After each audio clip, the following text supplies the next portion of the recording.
Chase. Ako po yung uncle ni Chase. Nag-propose na ako kasi itong lalaking ko. I'm sorry, but I need to speak in Tagalog. Because my crowd is in Tagalog.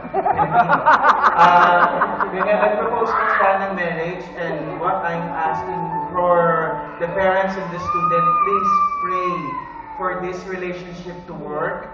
Alam mo ninyo yung difference ng kanilang culture, medyo talagang malayo, and we're hoping by next year, January, kinukunsyaba po ko nitong lalaking ito na mag-set up daw ng party para sa family, para mo daw sa kanya formal na paghingi ng kamay na aking. What I'm trying to say is that you're asking me to assist you in forming a formal party for the, for asking for the hand of my niece.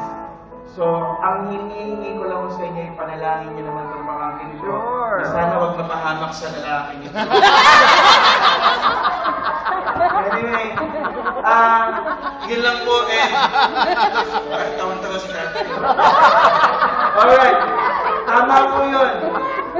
Yun po, bago magtapos po itong program nito, I'll be asking my niece, the mentor of your kids, to say something as part of this program. Ito yung nanay nga pala nasa likod. Palakpakan niyo naman yung nanay. Yes! Ano po ba? May sabihin po ba ako? Thank you sa mga students, parents, and visitors, guests na nag-watch. Thank you to spend time and effort sa event na to. Yun lang. Thank you! Boyfriend, speech! Boyfriend!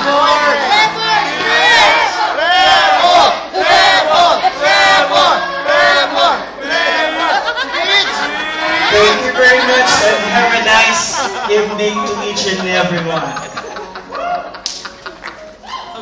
Lucas nasigaw eh. Administration for allowing us to use this enrichment of the young pianist to perform on stage. The staff and the coordinators, thank you, Teacher Grace, thank you, Teacher Sam, and many musical friends.